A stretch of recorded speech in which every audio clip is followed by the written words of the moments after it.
हाय बच्चों, good morning. ये सारे क्लासेस के यूट्यूब चैनल अजीत कुमार आप लोगों को बहुत बहुत स्वागत करता हूँ। तो आज हम कक्षा 10 के फिजिक्स का पहला चैप्टर प्रकाश लाइट का दूसरा पार्ट शुरू कर रहा हूँ। कल पहला पार्ट हो चुका था जिसमें से आप लोगों को कुछ टॉपिक बताया गया था। आप लोगों का अगला टॉपिक है प्रकाश का अपवर्तन। प्रकाश का अपवर्तन।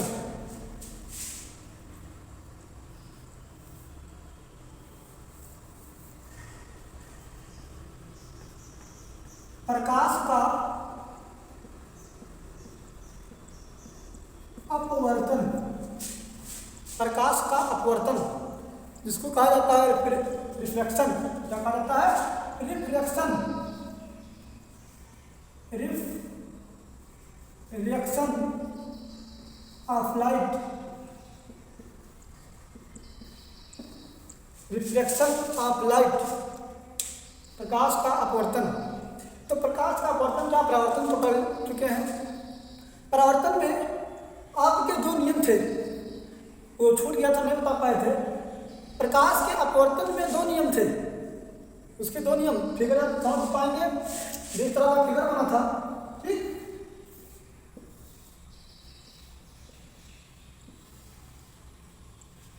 ठीक है। ये आपका क्या था? ये आपका था आपतित किरण। ये आपका था परावर्तित किरण। ये आपका था आपतन बिंदु।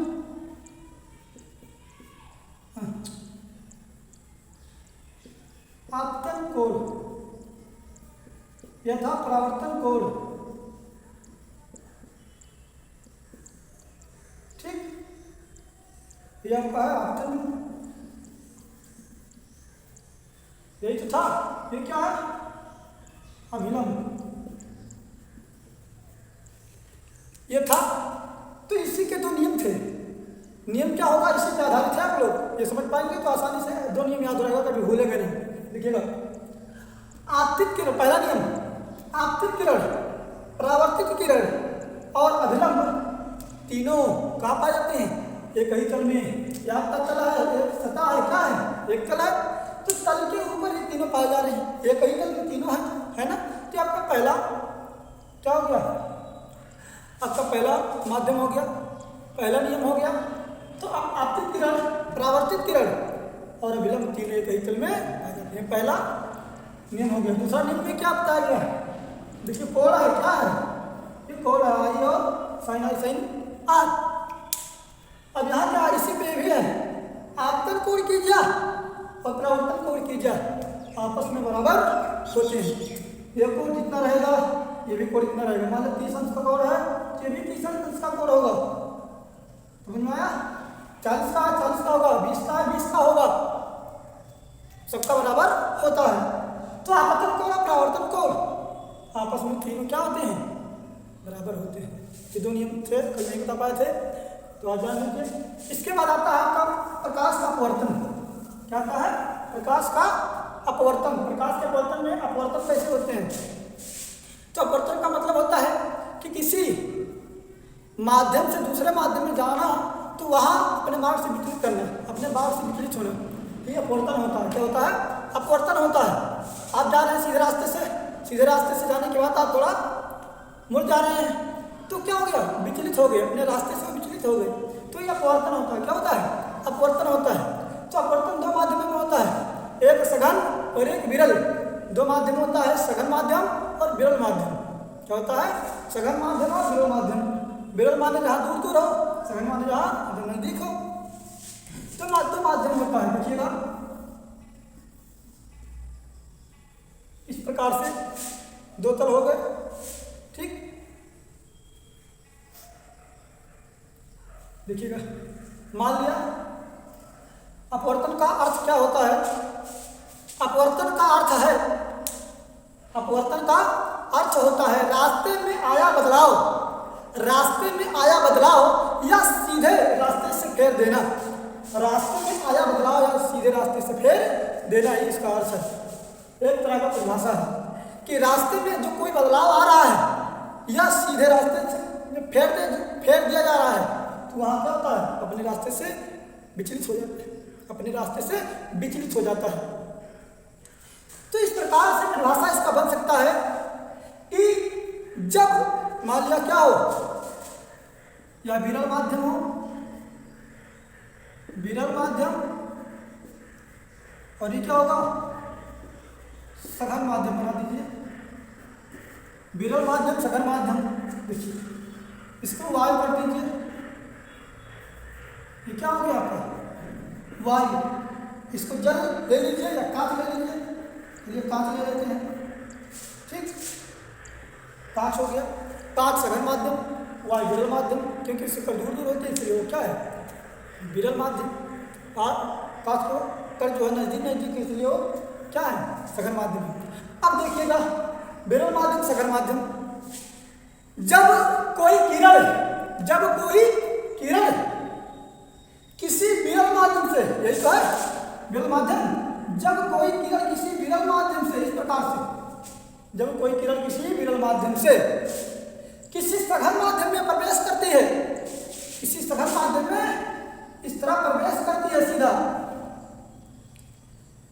प्रवेश करती है, तो वह अपने मार्ग से थोड़ा विचलित हो जाती है, तो वह किरण अपने मार्ग से थोड़ा विचलित हो जाती है, जिससे हम प्रकाश का अपवर्तन कहते हैं। तो सीधा ना जाकर के जब सघन माध्यम में पहुंचती है तो क्या होती है, इस प्रकार से थोड़ा अपने मार्ग से विचलित हो जाती है, थोड़ा अपने मार्ग से क्या होती है, विचलित हो जाती है, अर्थात अभिलंब की ओर झुक जाती हैं। क्या होती हैं, अभिलंब की ओर झुक जाती हैं, अभिलंब की ओर क्या होती है, सघन माध्यम में झुक जाती है। और यदि कोई किरण सघन माध्यम से विरल माध्यम की ओर जाता है तो अभिलंब से दूर हट जाता है, अर्थात जैसे इस प्रकार से जा रहा है तो झुकने के बजाय सीधा जाने के बजाय क्या होता है, ये इस प्रकार से अभिलंब से दूर हटता है। क्या होता है, अभिलंब से दूर हटता है। इसी को हम क्या कहते हैं, अपवर्तन, प्रकाश का अपवर्तन कहा जाता है। समझ में आ गया? तो यही परिभाषा होगा। ये तो कोई किरण किसी विरल माध्यम में, किसी विरल माध्यम से सघन माध्यम में प्रवेश करती है तो वह थोड़ा अपने मार्ग से विचलित हो जाती है, जिसे प्रकाश का अपवर्तन कहते हैं। और ये ध्यान रहे, रास्ते में आया बदलाव, रास्ते में आया बदलाव या सीधे रास्ते में फेर देना, या सीधे रास्ते में फेर देना, सीधे रास्ते से फेर देना, ये आपका क्या प्रकाश का अपवर्तन है, रिफ्लेक्शन ऑफ लाइट है। क्या है, रिफ्लेक्शन ऑफ लाइट। समझ में आ गया? यही है प्रकाश का अपवर्तन।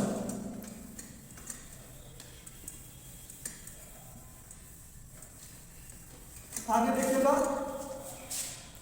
इसके बाद है प्रकाश का पूरा आंतरिक परावर्तन है। प्रकाश का पूरा आंतरिक परावर्तन,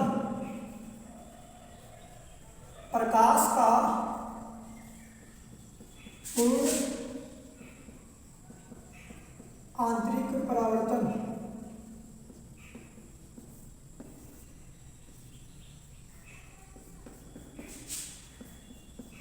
प्रकाश का पूर्ण आंतरिक परावर्तन। तो प्रकाश का पूर्ण आंतरिक परावर्तन क्या होता है, ये आप लोग कब समझ पाएंगे, जब परावर्तन पढ़ेंगे, अपवर्तन पढ़ेंगे, ठीक है, तब जाकर के आप पूर्ण आंतरिक परावर्तन पढ़ेंगे। इसमें क्रांति कोण भी होता है, जब तक क्रांति कोण आपको समझ में नहीं आएगा पूर्ण आंतरिक परावर्तन समझ में नहीं आएगा। तो इसका अंग्रेजी आप लोगों को पता होगा, टोटल इंटरनल रिफ्लेक्शन, क्या sorry reflection,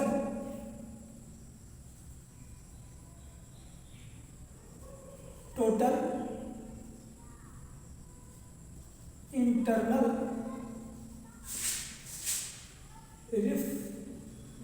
reflection of light, total internal reflection of light, प्रकाश का पूर्ण आंतरिक परावर्तन, प्रकाश का पूर्ण आंतरिक परावर्तन। आप इसे समझ पाएंगे कब, जब तक क्रांतिक कोण समझ में नहीं आएगा, तो पूर्ण आंतरिक परावर्तन समझ में आएगा। तो प्रकाश का पूर्ण आंतरिक परावर्तन का मतलब होता है कि परावर्तन वास्तव में परावर्तन का ही एक रूप है। पूर्ण आंतरिक परावर्तन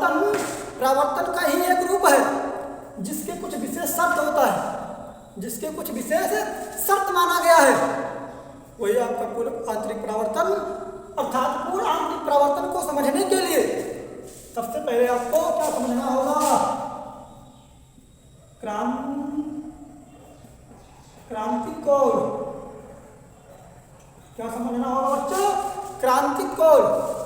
पूर्ण आंतरिक परावर्तन को समझने के लिए सबसे पहले आपको पूर्ण आंतरिक क्रांतिक कोण समझना होगा। तो क्रांतिक कोण क्या है? देखिएगा, सबसे पहले आपको दो रूपों में समझना होगा कि जब प्रकाश किसी विरल माध्यम से सघन माध्यम की ओर प्रवेश करती है, गमन करती है, तो वह अपवर्तन के कारण या अविलंब की तरफ झुक जाती है। किसके कारण होता है? अपवर्तन के कारण यह क्या होता है? अविलंब की तरफ झुक जाती है। झुक जाती है ना, मान लिया क्या कहा है, इस प्रकार से अविलंब बनाइए, समतल जगह है, तो कहा विरल माध्यम से, इसको विरल माध्यम बना लीजिए, विरल माध्यम। ठीक, यहां से कोई किरण आ रहा है, आने के बाद क्या हो गई? कह रहा है सघन माध्यम में पहुंचेगा तो अविलंब की ओर से झुक जाएगा। यह आपका सघन माध्यम हो गया। क्या हो गया? सघन माध्यम हो गया। तो अविलंब की ओर झुका कि नहीं झुका? यह आपका हो गया। और दूसरा आपका है जब प्रकाश की किरण सघन माध्यम से, अब की बार इसको सघन कर लीजिए, इसको विरल कर लीजिए, विरल माध्यम सघन माध्यम। अब कोई किरण जब सघन माध्यम से चलेगा, ठीक, सघन माध्यम से कोई किरण चलेगा तो यहाँ क्या होता है? जब विरल माध्यम में पहुंचता है, विरल माध्यम की तरफ गति करता है, तो यह अविलंब से दूर हट जाता है। क्या होता है? अविलंब से दूर हट जाता है। अविलंब है इससे दूर हटेगा, क्या होगा?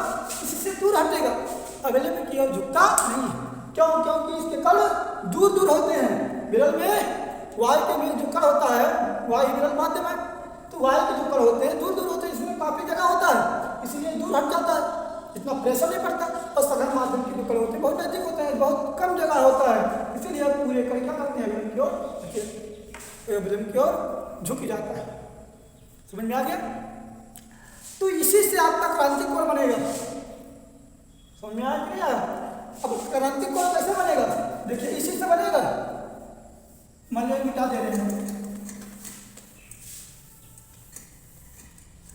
देखिएगा, मान लीजिए क्या आपका क्या है? एक समतल जगह, समतल स्थल है, दर्पण मान लीजिए। अब जैसे जैसे ये मान लिया आपका था, अविलंब बना दे रहे हैं। अब देखिए जैसे जैसे क्या, जैसे जैसे आप मान लीजिए यही था,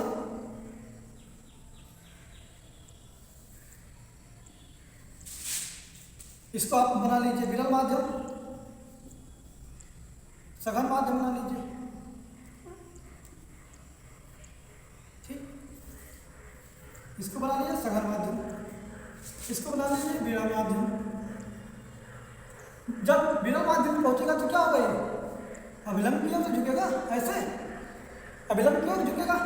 आप इसको थोड़ा और ऊंचा करेंगे, इधर लाए, यहाँ से खींचे तो थोड़ा और ये इधर झुकेगा, इसको और ऊपर ले जाएंगे, ये और उधर आएगा, इसको और ऊपर लेके जाएंगे तो ये और आएगा। ठीक, यहाँ से इसका मतलब देखिएगा, समझ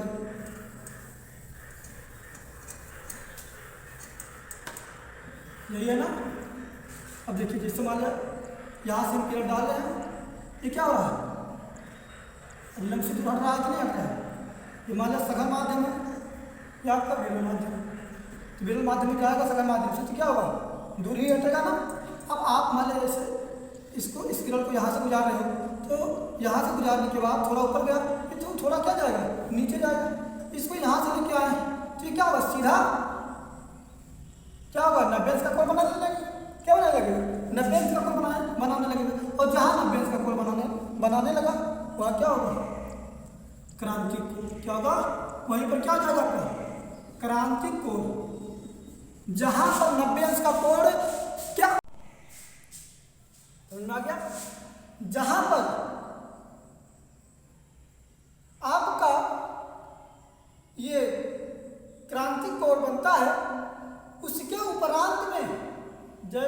से आपका एक किरण ऊपर जाएगा और क्या होगा, नीचे आता रहेगा। जब वो एक समतल जगह से किरण जाएगा तो वहाँ आपका अभिलंब और उसकी जगह पर 90 अंश का कोण बनेगा। यहाँ क्या होगा, 90 अंश का कोण बनेगा, और जहाँ 90 अंश का कोण बना वही आपका क्रांति कोण होगी।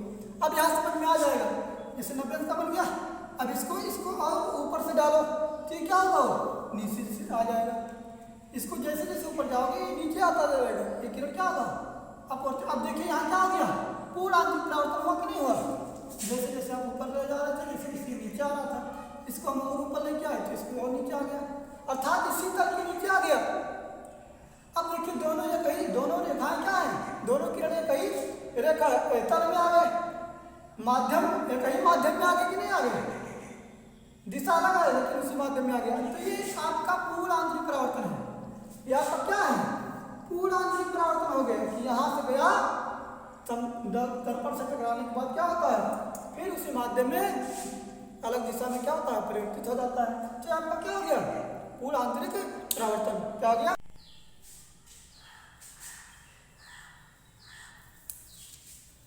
तो ये वीडियो यहीं तक समाप्त करते हैं। अब अगला पार्ट, इसी चैप्टर का अगला पार्ट आप लोगों का फिर दोबारा रिलीज किया जाएगा। तो इस वीडियो को जितना आप शेयर करेंगे उतने हमारे लिए भी सही होगा, आप लोगों के भी लिए सही है। ज़्यादा से ज़्यादा लोग देखेंगे तो आप लोग ज़्यादा से ज़्यादा सब्सक्राइब करें और घंटी को, बेल आइकन को जरूर दबाएं, और जिससे जो भी वीडियो बने